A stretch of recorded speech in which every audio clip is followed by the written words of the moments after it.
Before we begin, subscribe to Phantom Warfiles. These aren't just stories. These are the files they don't want you to read. The encounters buried beneath red tape and clean reports. Tonight's file comes from Appalachia, from a patrol that set out on a mission so simple it should have been forgotten the moment they came back. But they didn't all come back, and the ones who did could never forget. The operation was given a name, Black Timber. That alone tells you something. The Army doesn't hand out names to ordinary patrols unless there's a reason. It wasn't supposed to be combat. It wasn't supposed to be dangerous. The paperwork said it was a presence patrol. Show the flag, keep smugglers and poachers nervous, deter anyone moving product through the backwoods of West Virginia. Appalachia is full of those logging roads, narrow ribbons of gravel that snake through ridges and valleys where nobody goes anymore except hunters, trappers, and people trying to hide. 6 men were tasked to run the route that night. 2 Humvees, split into fire teams, rotating checkpoints along a creek road that locals hadn't used in years. The schedule was predictable, the mission routine. They would stop at marked positions, radio in, log the time, and sit in silence until it was time to rotate again. On paper, it was the kind of patrol you dreaded because of the boredom, not the danger. The sergeant in charge was Kane, a man built like stone, the kind of NCO who lived by the book but trusted his gut when it mattered. With him were Diaz, hot-headed but loyal; Waller, steady and quiet, always glued to his thermal scope; Singh, the medic with nerves like glass but faith that kept him steady; Roaz, their comms guy, cynical, always tapping his equipment like it was out to trick him; and one unnamed soldier, the man who would later give us this story. They rolled out as the sun sank behind the ridges, Humvee tires crunching over ice-patched gravel. The sky was clear, the stars sharp, the kind of cold night where breath turns white and clings to your face. The men joked half-heartedly at first, the way soldiers do to fight off monotony. But the farther they drove into the dark, the quieter it became. Trees pressed in on either side, black trunks stacked like walls, branches clawing at the night sky. Appalachia has a way of making you feel small, like the ridges themselves are alive, watching. Their first post was called Checkpoint Bravo, just a clearing where the road bent hard toward a creek. Timber stacked on one side, remnants of an old logging operation, and a half-collapsed shack that gave just enough cover from the wind. Nothing more than a dot on the map, but to them it was their world for the night. They logged in at 2100 hours, radios checked clean, thermals swept negative. Nothing moved but the creek, its water frozen in places, cracking when the current forced it loose. Routine quiet, the kind of night you forget as soon as you live it.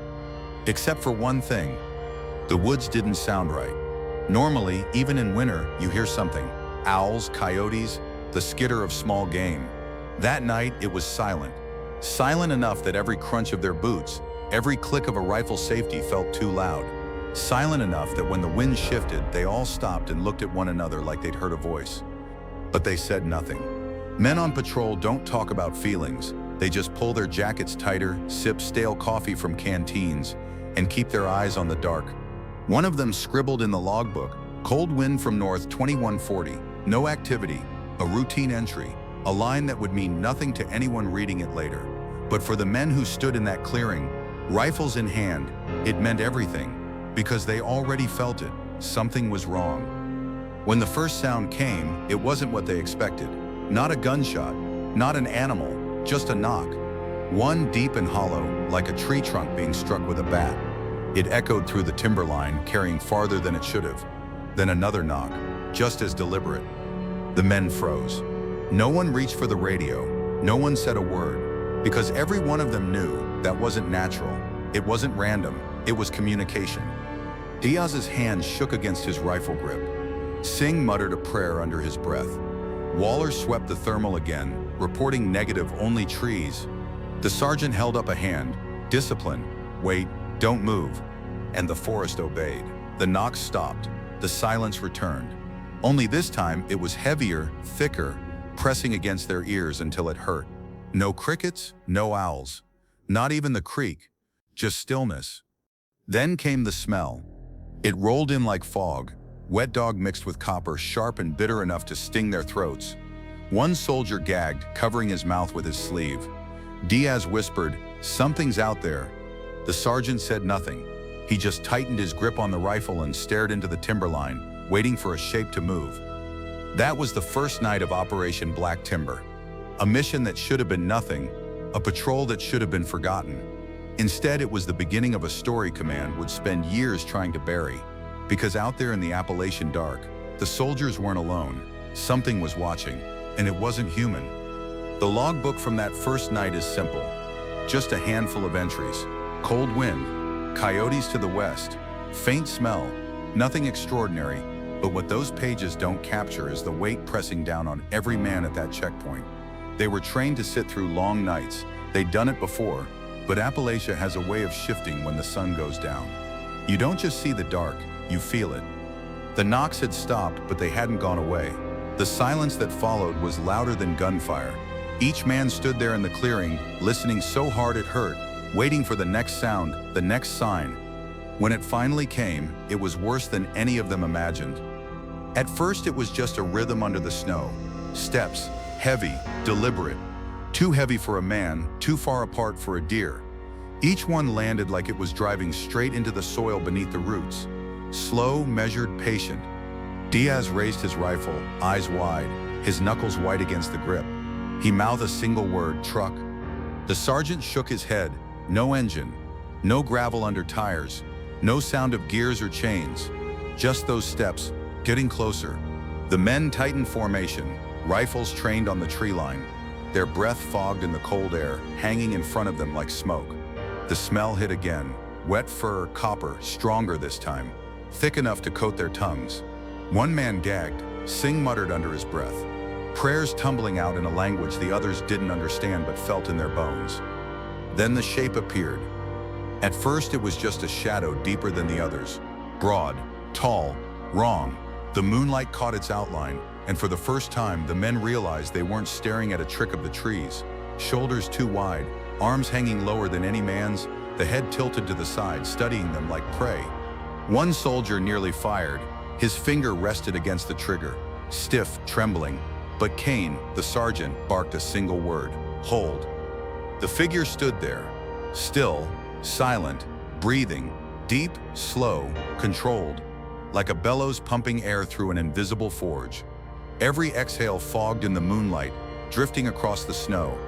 The radio cracked then, static hissed through the speaker, loud in the silence. Roas, the comms man, yanked at the handset. Bravo checkpoint, reporting anomalous, and then the static shifted, it bent, warped, and out of it came a single word. Hold. The men froze. It wasn't Kane's voice, it wasn't Roas's voice, it wasn't anyone they knew, and yet it sounded like a soldier, distorted, wrong, echoing as if it came from underground. The shadow in the tray line tilted its head, as if it had heard the same word, as if it recognized it. Diaz cursed under his breath. Singh whispered louder now. Prayers tumbling faster. Waller swept his thermal, the lens humming as it scanned the trees. Negative, he whispered. No heat, no heat. But the figure was still there, larger than life, watching. The sergeant barked again, louder this time. Identify yourself. No response, just breathing. Then slowly the figure stepped forward. One stride, then another. The crunch of snow echoed off the ridges, far too loud, far too heavy. The men's rifles came up in unison. Safety clicks echoed like hammer strikes. Kane raised his hand, last warning. Silence. Then the thing crouched low, arms dragging, eyes glinting faint in the moonlight. Its breath fogged heavy, curling into the night air. The smell poured over them, musky, metallic, choking. Diaz whispered, "What the hell is that?" The sergeant didn't answer. His throat had closed, his chest hammered against his vest. Then, just as suddenly as it had come, the shadow turned, one step back, another, and then it melted into the trees, gone. The forest stayed still, silent. The smell lingered, clinging to their gear, their clothes, their very skin. They stood there until the first hint of dawn crept through the branches. None of them spoke. None of them dared. When the order finally came to rotate positions, they packed up in silence, their log entries neat, clean, cold wind, coyotes to the west, faint smell, nothing extraordinary. But every man knew the truth. They weren't alone out there. Something had stood at the edge of the tree line, studying them, testing them. And the radio hadn't lied. That word hold hadn't come from command. It came from somewhere else. And the mountain wasn't finished with them yet. Night falls differently in the Appalachians. It doesn't slide down, it drops. One moment there's a blue tint on the frost, the next it's just black, and the cold starts talking through your gloves. The patrol came back to Checkpoint Bravo the next evening with more gear, more batteries, and less belief that this was just a routine watch.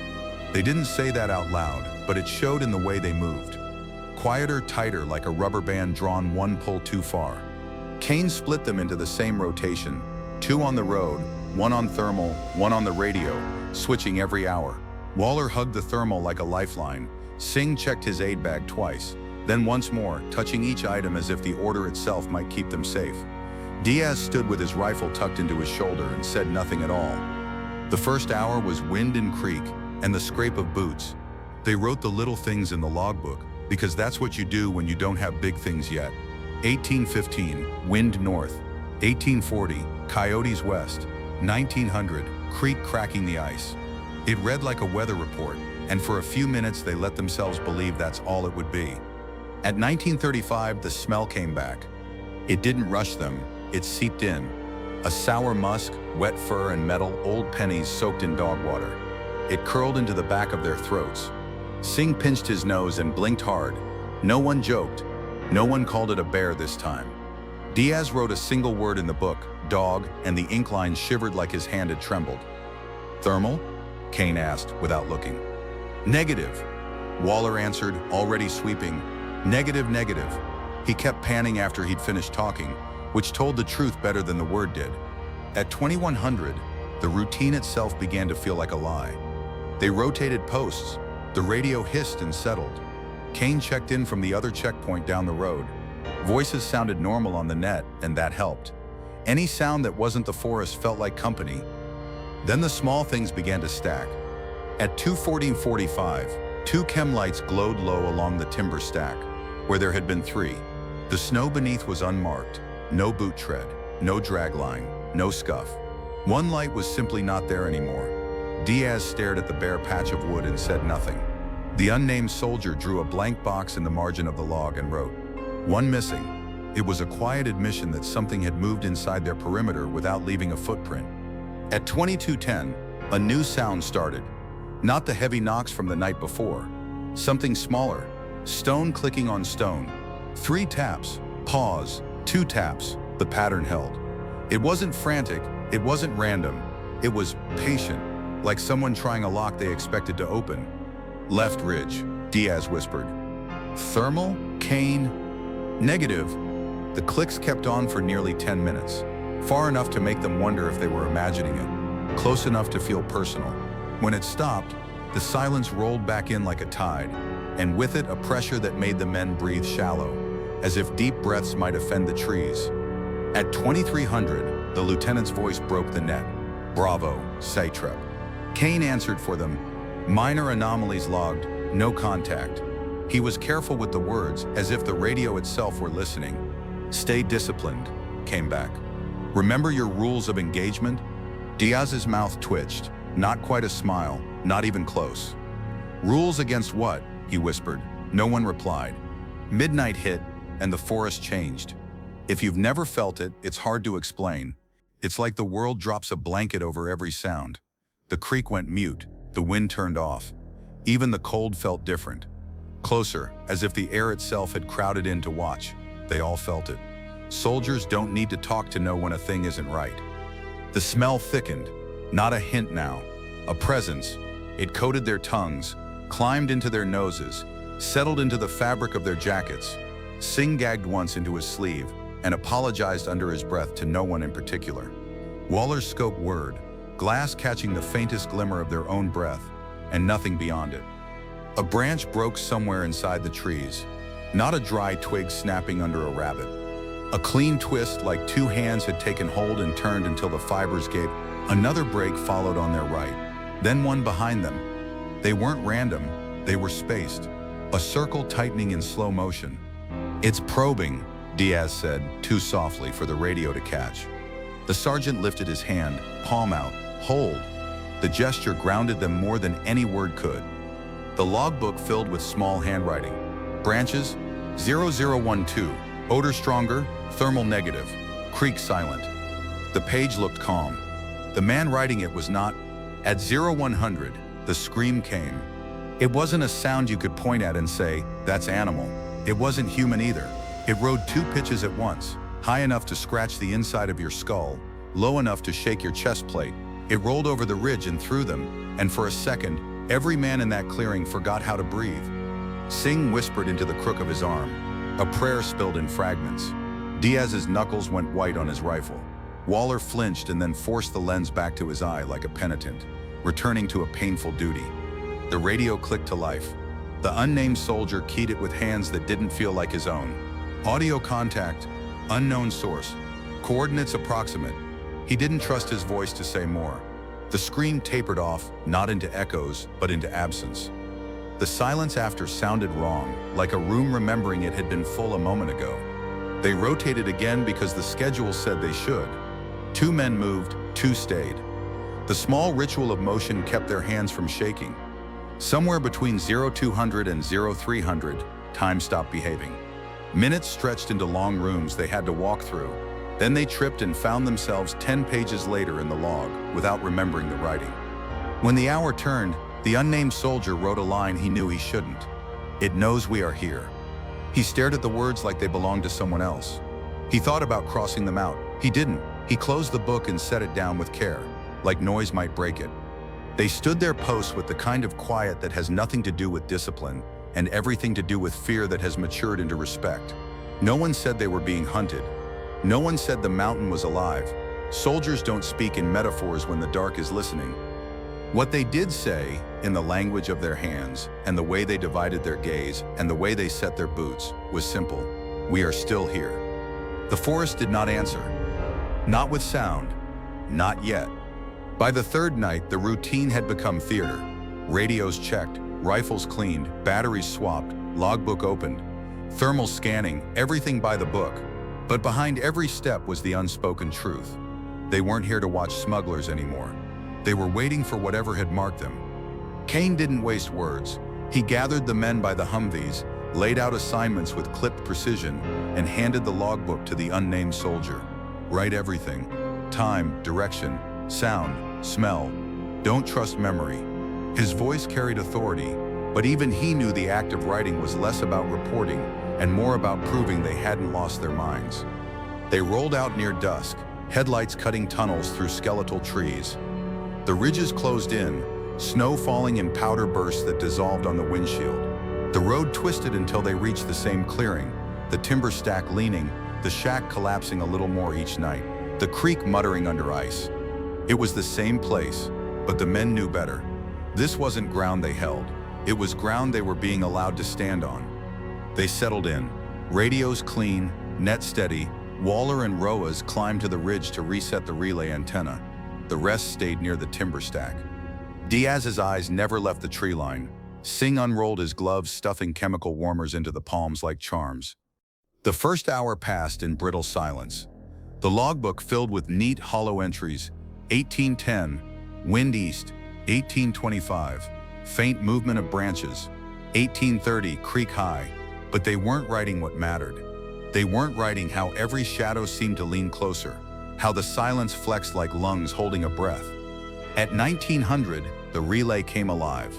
Roas's voice cut through, clear as a bell, a relief so sharp it almost hurt. Net is good. Repeat, net is clean. Antenna holding. The words should have meant safety, but they only made the men more aware of how badly they had needed to hear a human voice. The quiet folded back in. Every shift of a boot in the snow snapped like a gunshot. Every scrape of metal felt too loud. The men listened so hard their ears ached. Then the first thing happened. At 1935, Diaz stiffened, his nose wrinkling. Smells back. They all knew it before he said it. Wet fur, copper, rot. It crawled into their mouths, sticky, cloying. Singh gagged and pulled his scarf up higher. Waller whispered from the ridge. Thermal sweep, negative, no heat. The men at the stack didn't answer.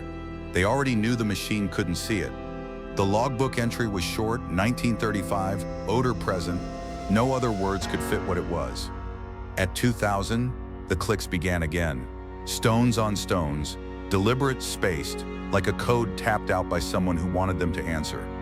3 clicks, pause, 2 clicks, repeated, again and again. Diaz clenched his jaw. It's talking. Kane didn't look at him. It's probing.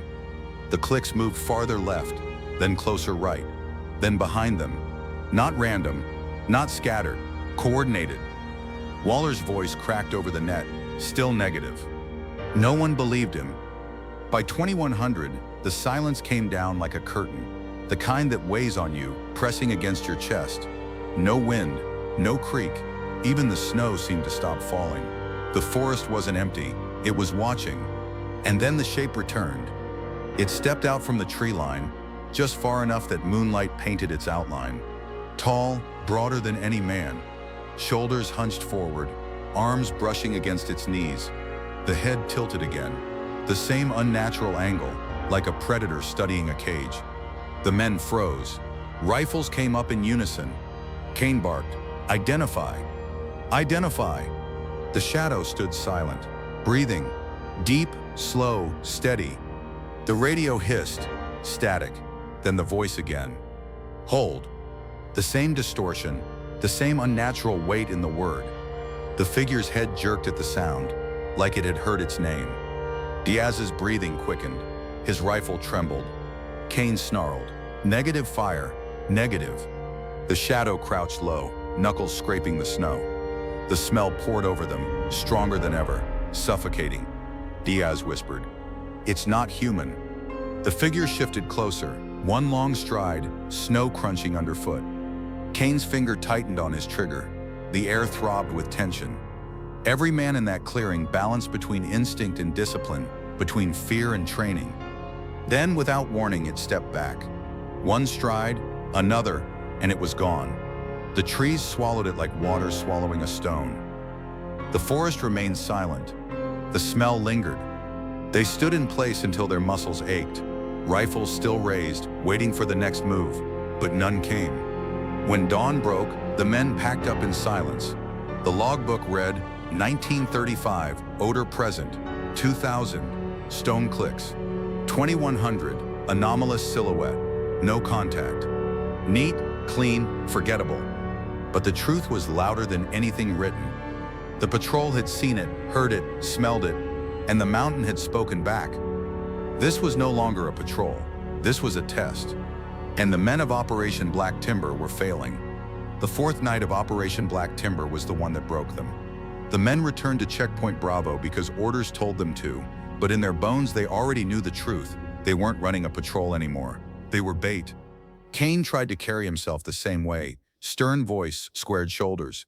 But even he looked different in the firelight, eyes shadowed deeper, jaw clenched tighter. He spoke less now. Orders came in short bursts, stripped of the bark and bravado that once kept younger soldiers steady. Even the way he shouldered his rifle looked different. Not routine, not professional, defensive. They set up with precision, as if good discipline might ward off whatever waited for them. Thermals posted, radios checked, chem lights fixed in neat rows, logbook open with fresh pages. Everything by the book, everything visible, everything recorded. But none of it mattered. The forest had already chosen them. At 2100, the chem lights began to vanish. Not all at once. One here, one there. A slow theft in the dark. The men checked the ground each time. No prints, no drag lines, no sign at all. Just empty snow and the faint trace of the smell, that wet fur and metal stink curling like smoke from an invisible fire. Diaz muttered through clenched teeth, "It's playing with us." Kane snapped, "Log it, nothing else."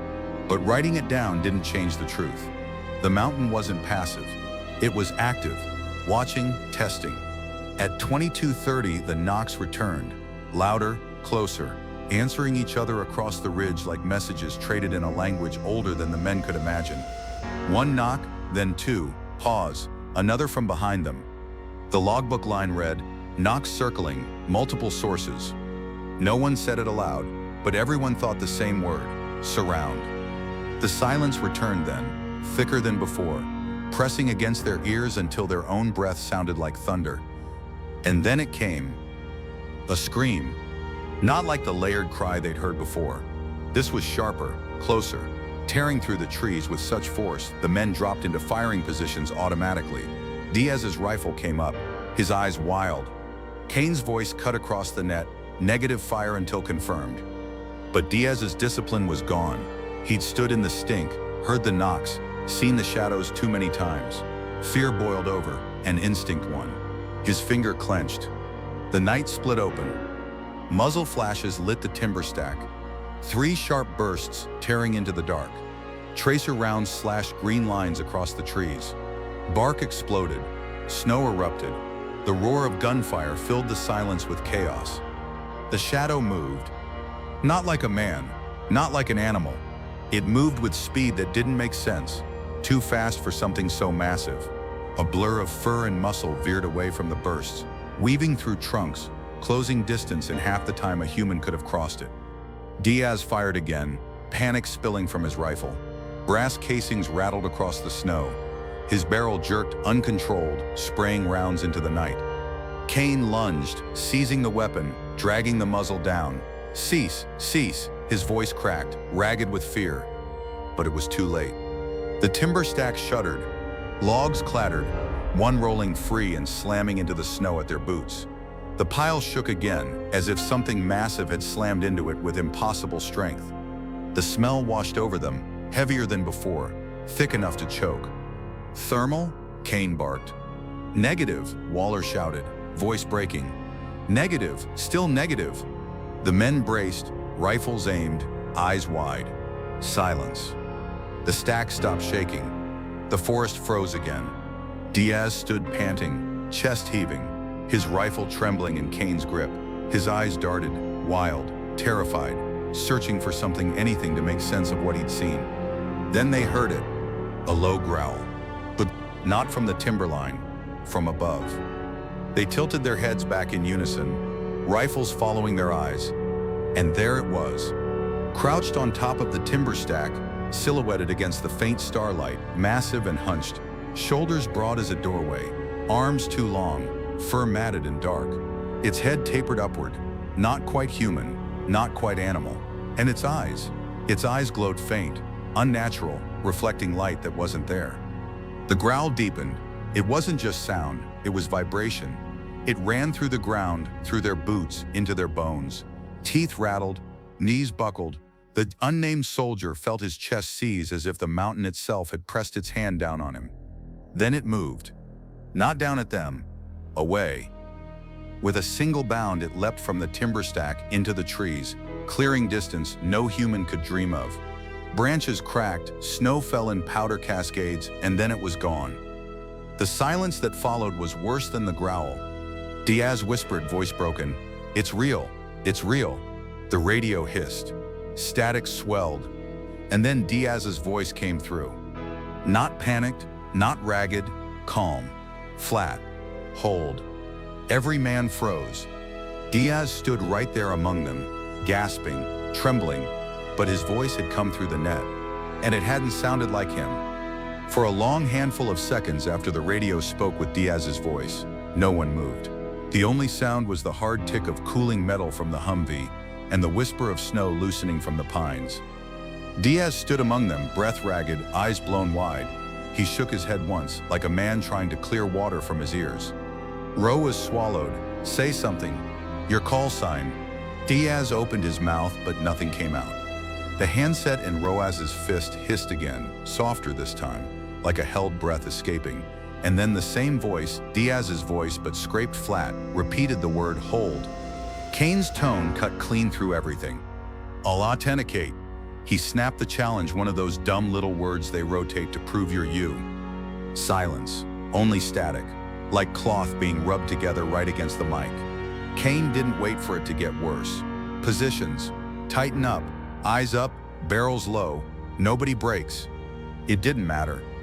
The knock started far left, then right, then behind, slow and deliberate, like a teacher moving around a room, tapping the desk beside each student. 3, pause. 2, pause. 3. The pattern crawled under their skin. Singh whispered a prayer. Waller's scope hummed in a shaky arc. The smell surged back, wet fur and copper, so thick it felt humid in the freezing air. It pushed at their throats. Diaz took a half step backward and bumped the timber stack, as if the rough bark could anchor him to the world. Then it came fast. Something huge tore out of the tree line, too big for the spaces between trunks, yet it moved through them like water. A shoulder hit the timber stack from the blind side, hard enough to send a ripple through the logs. The top tiers clattered, a few pieces thumping off into the snow and spinning like coins. "Contact," someone shouted, and 3 rifles rose in the same breath. "Negative fire," Kane snapped. "Confirm." The shape was already gone, folding into the trees like it had never been, but its wake remained. The smell, the quivering stack, the sense of pressure in the ears that made them swallow against nothing. A stick cracked clean to their rear. They spun as one. Diaz's breathing hitched. He lifted his rifle, the barrel wandered. His finger found the trigger like a man finding a ledge in the dark. The unnamed soldier stepped toward him to steady the muzzle. That was when the voice came again, through the net, right up close, as intimate as a whisper over a shoulder. "Down."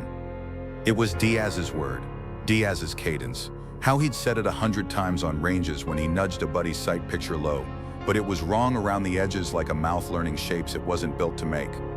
The hairs on the back of the unnamed soldier's neck lifted as if the sound itself had teeth.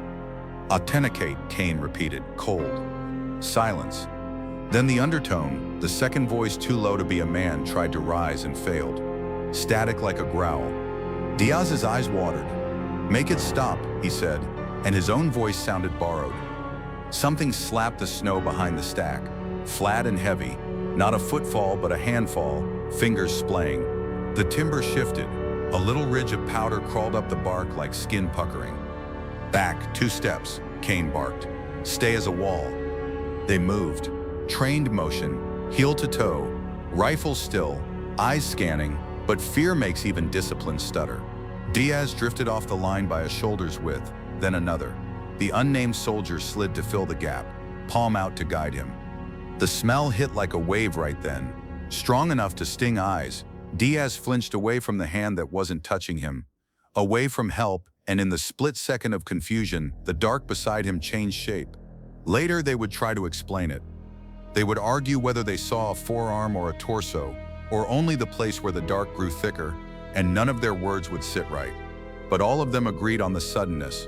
One heartbeat, Diaz stood in the line, breath fogging. The next, he was dragged sideways as if the ground itself had opened and yanked him under.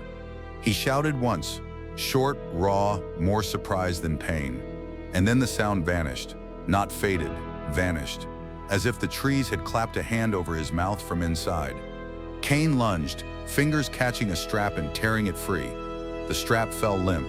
Diaz did not. "Lights," Kane barked. IR floods punched the clearing into pale bone in their tubes. NVGs washed the world flat. The night gave up no shape at all. "Thermal," Kane. "Negative." Waller's voice cracked. "I negative." They all moved at once then, a controlled collapse, pushing into the space Diaz had occupied. Rifles slicing into angles, boots kicking at snow that had no prints. The unnamed soldier dropped to one knee and swept with his glove. The ground beneath was smooth, not churned, not scuffed. A perfect cold circle, as if a bowl the size of a man had been set down gently, held for a breath and then lifted away. "Track," Kane snapped, but there were none to find. The circle sat there like the concept of absence made visible. The radio hissed. It came thin at first, like the tail of a far transmission, and then it filled. And then the same word, worn smooth, arrived again. "Hold." The unnamed soldier's throat closed. He turned as if Diaz might be standing behind him with the mic keyed. He wasn't. The stack loomed. The trees leaned close. The creek was silent as an unplugged machine. "Diaz," Kane roared into the dark. "Call and answer." Nothing. The word did not return. The mountain had learned that much. They widened their search in rings, slow, overlapping, the kind of methodical push you make when you're pretending you're not looking for a body. Singh marked each tree they reached with a fingernail scratch, as if any sign of their hands proved they still existed in a place intent on erasing them. Minutes stretched. The cold began to bite for real, the cruel kind that hurts joints and steadies hands whether you want it to or not. The men stopped shaking because you can only shake for so long. The knock came again, very close, 3 fast taps against a trunk as thick as a man's torso. The sound was oddly polite. It had the patience of a question repeating itself for a slow student. Kane answered the only way he could. "We are leaving," he said, not to the radio, to the trees. "We are leaving now." They peeled back by bounds, dead slow, rifles covering riflemen, retreating toward the vehicles as if the road were a rope leading out of a well. No one ran. Running would have broken whatever thin truce still held. At the Humvees, doors swung and slammed. The engines coughed up diesel breath and found their idol. The unnamed soldier took the rear seat and didn't realize until the second curve that he still held the torn strap in his fist. He let it go. It coiled on the floor like something shed. No one spoke all the way down the switchbacks. The radio stayed quiet on purpose. Back at the TOC, the light in the trailer felt wrong, too bright, too human. The lieutenant sat straight-backed over a form he had already filled out except for the names. He didn't look up when they came in. He didn't have to. "Status of Corporal Diaz," he said to the paper. Kane's face hardened. "Missing. Circumstances," the lieutenant asked the paper. "Contact with unknown," Kane said. The lieutenant's pen scratched. He didn't write unknown, he wrote wildlife. The unnamed soldier could tell by the sound of the letters. Light upstrokes, heavier downstrokes. He'd been at this a while. "Your rules of engagement," the lieutenant said, still to the paper. "Held," Kane said, and no one mentioned the moments when they hadn't. "Recommendation," the lieutenant said, and the paper waited. "Return with QRF at first light," Kane answered. "Search." The lieutenant paused long enough that they could hear the fluorescent ballast hum. "Recommendation denied," he said at last. "Area will be maintained by civil agencies. We will rotate to rear." Price stood in the doorway with his hat in his hands. "He's not back there to find," he said softly. "Not the way you mean." Kane turned his head, slow. "What way do you mean?" Price looked down at his hat. "Sometimes the hills take a thing and give it back as a sound. Sometimes they don't give it back at all." No one slept. Singh broke down and repacked his aid bag twice, then found a place to sit and stare at his hands. Waller lay on his cot with his tube pressed to one eye, staring at the dark as if refusing to look with unaided sight would keep the world from being real. Roas unplugged and replugged cables no one had asked him to touch. The unnamed soldier walked out between the trailers into air that bit so clean it felt like it could cut. The ridge stood there as it always had, huge and ordinary. He listened. He told himself he was listening to generators, to plow trucks on the highway, to the life of a base that sleeps in thirds. He wasn't. The radio in the TOC breathed behind him, a different net, another unit talking fuel and tires and a broken heater. Then a pause long enough to be mistaken for peace. In that pause, Wood spoke. Not loud, not dramatic. Just a single knock from somewhere beyond the lights, followed by 2 more, spaced out exactly the length of 3 slow breaths. He held his breath to see if he could make the knocks stop. They didn't. He let it out, and the last tap arrived like a period at the end of a sentence. A smarter man wouldn't have started. He went back inside and closed the door carefully. In the morning, a report would say that a soldier failed to maintain psychological resilience under stress and left his position, and that his subsequent disappearance occurred in terrain consistent with wildlife hazards. It would be typed and saved and emailed and printed and boxed. But the men who had stood at Bravo knew what the report did not. Diaz had not run. He had been chosen, lifted out of the line as easily as a letter is plucked from a page. The circle in the snow was not just a mark, it was a lesson. And whether command allowed them back on that road or not, Black Timber had already decided the patrol's next move. The days that followed blurred into one another, but none of the men fooled themselves into thinking they were recovering. They rotated through meaningless tasks, inventory, cleaning weapons already clean, restringing antennas that hummed the same static. On the surface, it looked like discipline, like order restored. But beneath it, every man was unraveling in his own quiet way. Kane never said Diaz's name again. He worked harder than anyone else, walked the line twice as often, carried extra weight in his vest as if he could shoulder his way back into control. But at night, his boots paced outside the TOC trailer until they squeaked on frost. Back and forth, back and forth. Singh kept his Bible out, the cover bent and soft from constant use. He didn't read it aloud. He didn't need to. Everyone knew what he was doing by the way his lips moved when the night went silent, his eyes darting to the tree line between verses. Rowan's developed a twitch in his hands, not from cold but from the constant plugging and unplugging of cables. He swore the interference wasn't natural. He showed them waveforms that jittered and doubled on themselves. Patterns, he said, looked deliberate, almost like a pulse. "It's not the net," he muttered, "it's them." Waller stopped talking much at all. He sat with the thermal scope in his lap, even off duty, staring at the dark like he could will a shape to appear and prove he hadn't lost his mind. When someone spoke to him, he answered short, flat, just enough to end the exchange. And the narrator, the one who had stood closest to Diaz that night, carried the silence like a wound. He had seen Diaz vanish, one moment a man in line, the next a hollow absence.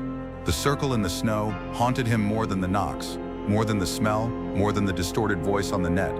Because the circle wasn't chaos, it was precise, intentional, a mark left on purpose. By the third night after Diaz was gone, the lieutenant finally addressed them as a group. His tone was clipped, rehearsed.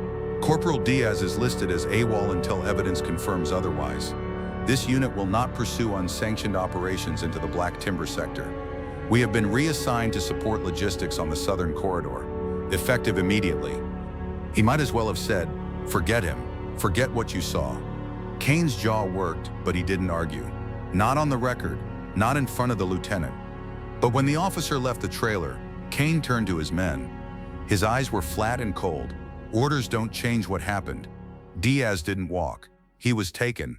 If they think they can write him off with paperwork, that's their business. Ours is different. He leaned over the map spread across the table, his fingers stabbing the grid square where Bravo sat. "We go back tonight.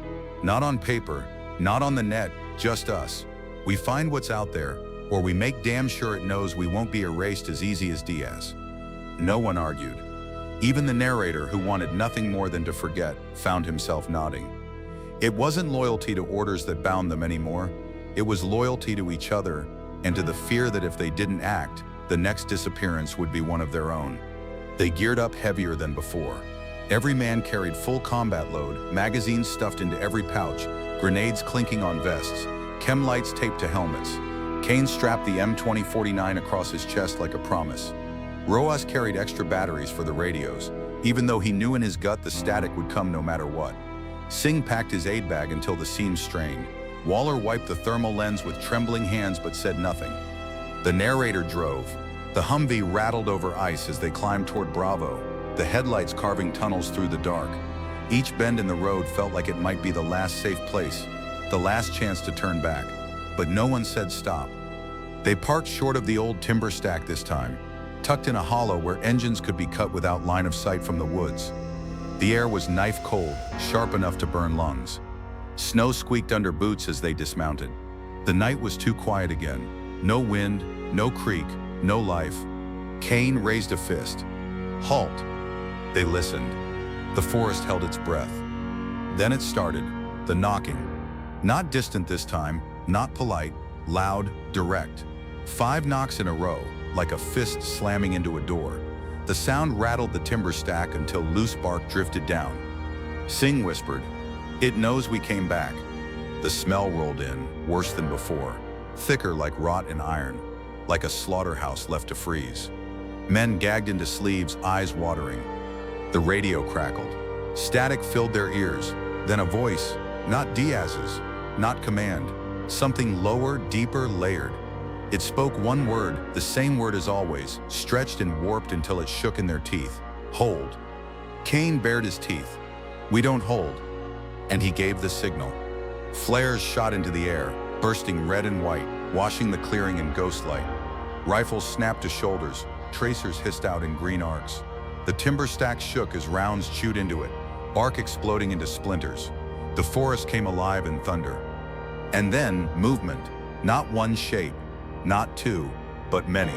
Shadows taller than men, broad as trucks, slipping between trees with impossible speed. Eyes glowed faint, catching the NVG light like mirrors. "Multiple." Waller shouted into the net. "Thermal. Jesus Christ, there's too many." Gunfire ripped the night, deafening. The narrator fired until the barrel smoked, reloaded, and fired again. But for every shadow that staggered, 3 more appeared. They weren't charging, they weren't fleeing, they were circling, testing, measuring. One broke cover. It hit Mahoney square in the chest, lifting him off his feet and throwing him 10 yards into the snow. Singh scrambled after him, dragging him back, blood streaking the white ground. Mahoney coughed red into his mask, but managed a broken laugh. "Big as a house," he gasped. Kane braced the saw on a log and unleashed hell. Brass clattered around his boots in rivers. The creature howled, a sound so deep it seemed to shake the trees from root to crown. And then, as suddenly as it began, the attack stopped. The shapes pulled back. The eyes blinked out one by one. The forest swallowed them whole. Silence, not peace, not safety, just absence. Kane's saw clicked empty. He sat back, chest heaving, eyes locked on the tray line as if daring it to move again. Trias's radio hissed. Through the static, clear as a man standing in the room, came Diaz's voice. Calm, flat, empty. Hold. The men froze. Singh's hands shook over Mahoney's wounds. Waller dropped the thermal to his chest and whispered, "They're not done." And deep down, every man knew he was right. This wasn't the end. It was only the test. The dawn never came for them, the way it should have. By the time the firefight at the timber stack ended, the forest was so still, it might as well have been holding the sunrise hostage. The sky above the black timber ridge stayed ink black, with no hint of morning. Every man in that patrol knew what it meant. They were trapped in the mountain's time, not their own. Kane's jaw was clenched hard enough to crack teeth. His eyes didn't leave the tray line, though his saw's barrel steamed in the cold. Singh crouched over Mahoney, hands bloody as he tried to stop the bleeding in his side. The rounds hadn't hit Mahoney clean. What hit him was something else entirely. Claw, fist, whatever it was, it broke bone. Singh muttered, "If we don't get him out soon, he's gone." But Kane wasn't listening. None of them were. The woods weren't empty. They were waiting. Then the knock came again, louder, closer. Not a question this time. A command, 5 sharp raps against a trunk, each one echoing like gunfire in a canyon. And from the opposite side of the clearing, 5 more answered. "They're bracketing us," Waller whispered. His voice cracked like a boy's. The radio shrieked. Static roared in their ears, then cut sharp. For a heartbeat there was silence, and then a chorus of voices broke through. Layered, distorted, overlapping. Some sounded like Diaz, others like men. None of them had ever met. But every voice carried the same word, repeated in different tones, cadences, accents. Hold, hold, hold. The sound made Singh cover his ears. Rodis dropped the handset like it was burning him. The narrator felt it in his teeth, vibrating in the roots. The mountain itself was speaking, using the voices of the lost. Kane spat into the snow. "We move." "Sir," Singh stammered. "Mahoney." "We move," Kane snapped. "If we stay, we die." The order was clear. They loaded Mahoney onto a poncho, dragging him between them. His boots cut trenches in the snow as they pulled toward the Humvees. Every 20 yards, a knock sounded, left, right, ahead. The creatures weren't blocking them yet, but they weren't letting them go either. Then the forest shifted. It's hard to describe unless you felt it, the sense that the world around you isn't right anymore. The trees weren't where they'd been a moment before. The path they'd walked a dozen times didn't look familiar. The creek was gone, the road was gone, the forest had folded in on itself, and now the men were walking in circles, dragging Mahoney through an endless maze. Roas swore under his breath. "We're jammed, not just radios. GPS, the whole damn place." Kane growled low, like a wolf cornered. "Keep walking." But the woods weren't just changing, they were closing. Shadows began to step out from between the trees. First 2, then 5, then 10. They were massive, towering, shoulders hunched, fur matted and dark, eyes reflecting faint light like lantern glass. They didn't charge, they didn't roar. They simply stood in a wide half circle, hemming the patrol in, their silence worse than any scream. Waller lifted his thermal and swore. "There's more. Behind them. Christ, there's dozens."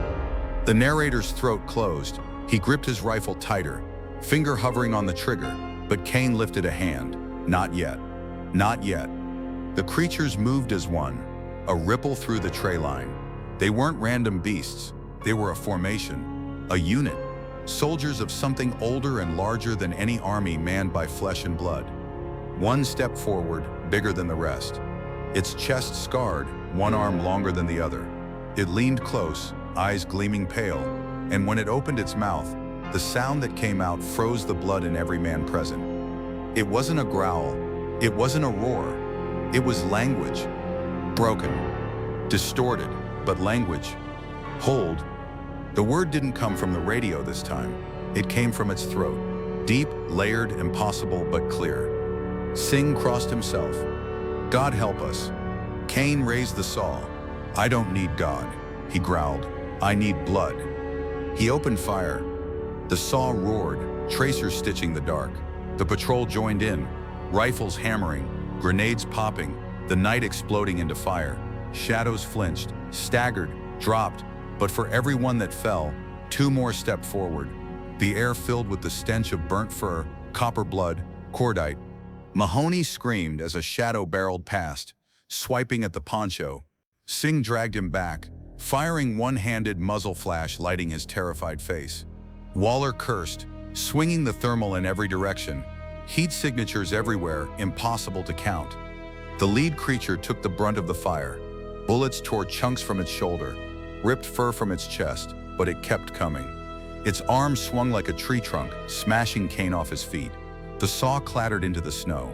Cain coughed blood but rolled back up, knife in hand, ready to meet it face to face. The narrator fired point blank, screaming. Rounds tearing into the thing's side, it turned on him, eyes catching his reflection.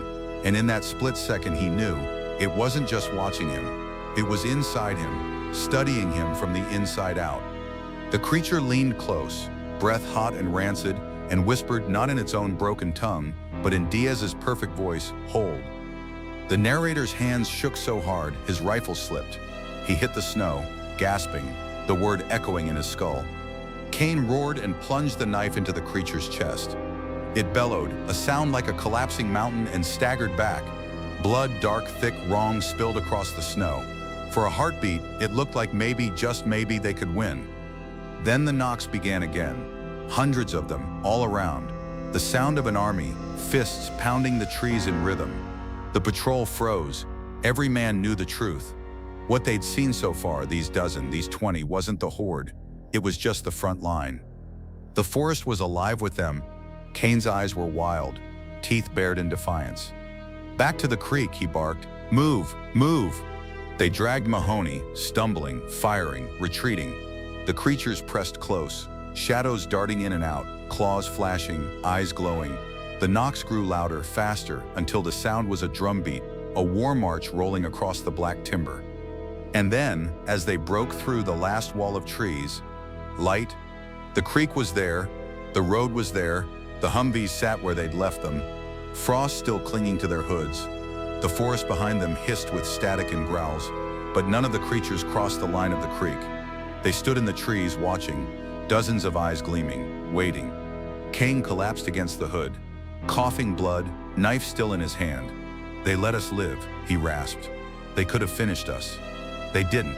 The narrator looked back at the tree line, at the dozens of hulking shadows. His hands shook, his chest heaved, his eyes burned. He knew Cain was right. This wasn't survival. This wasn't victory. This was a warning. And the worst part wasn't what they'd seen or what they'd fought. The worst part was the words still echoing in his head, in Diaz's voice, in the growl of the creatures, in the static of the radio. Hold. Because it wasn't just a command, it was a promise. They left the black timber in daylight, but daylight didn't feel like rescue. The convoy rolled down the switchbacks, engines rattling, exhaust trailing like smoke from a battlefield. No one spoke. Not Cain, who sat slumped in the passenger seat with blood drying on his collar. Not Singh, who pressed his hand into Mahoney's side while whispering prayers he no longer believed.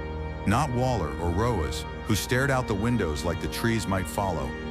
The narrator kept his hands locked at 10 and 2 on the wheel, knuckles white, eyes fixed on the road. Every shadow on the ridge looked like a figure. Every patch of dark between the trunks seemed to breathe. The farther they drove, the more he realized the forest hadn't let them go. It was just walking them out, step by step, like a shepherd leading a flock to the edge of a cliff. When they finally reached the highway, When the tree line fell behind them and the sun rose over open fields, no one cheered. The silence in the Humvee was thicker than the forest air had been. Because deep down, every man knew they hadn't escaped. They had been dismissed. Back at the base, the official story was already written. The lieutenant filed it with the same calm precision he'd shown before. 1 soldier presumed desertion, 2 injured in live fire mishap. Patrol compromised by terrain and winter conditions. His words were neat, contained, forgettable. But the men who had been there knew the truth. They bore it on their faces, in the tremor of their hands, in the way their eyes flicked toward the tree line whenever the wind knocked against a barracks wall. Mahoney went home on medical leave, his body broken but his mind worse. Singh put in for early separation. Roas buried himself in cables and refused to sleep without a headset on. Waller stopped talking entirely, as if language itself had become untrustworthy. Kane stayed, but he carried himself like a man waiting for the next test, the next knock in the dark. The black timber hadn't beaten him, but it had claimed part of him. And the narrator, he counted the days until his enlistment ended. He walked away, thinking distance would heal him, but it didn't. No matter how many miles he put between himself and that ridge, he still woke to the smell, wet fur and copper sharp enough to choke. He still heard the knocks, deliberate and patient, echoing against the walls of his own home. And sometimes, when the static of a radio drifted across an empty channel, he still heard Diaz's voice whisper that same word, calm and final, hold. The black timber didn't just erase Diaz, it erased the patrol from the map, scrubbed them from the record, left them alive only to carry the memory like a brand. And the men who survived knew something with absolute certainty. The mountain wasn't done. It was only waiting. Because the worst part wasn't that they had seen the creatures. The worst part wasn't even that they could speak. The worst part was that they listened. You've heard the account of the Black Timber incident, the night a patrol was erased, not by bullets or enemies, but by something older, something smarter, something waiting in the mountains. Maybe you believe it, maybe you don't, but the soldiers who walked into that ridge never came back the same, and one of them never came back at all. If you've made it this far, remember this. When you hear knocking in the dark, don't answer.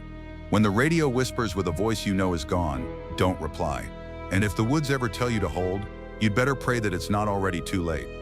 If you want more untold military encounters, true stories where war collides with the unknown, make sure to subscribe. Share your theories in the comments below. Was this a legend, a cover-up, or something no human was ever meant to face? The story doesn't end here. The Black Timber is still standing, and whatever waits inside it is still watching.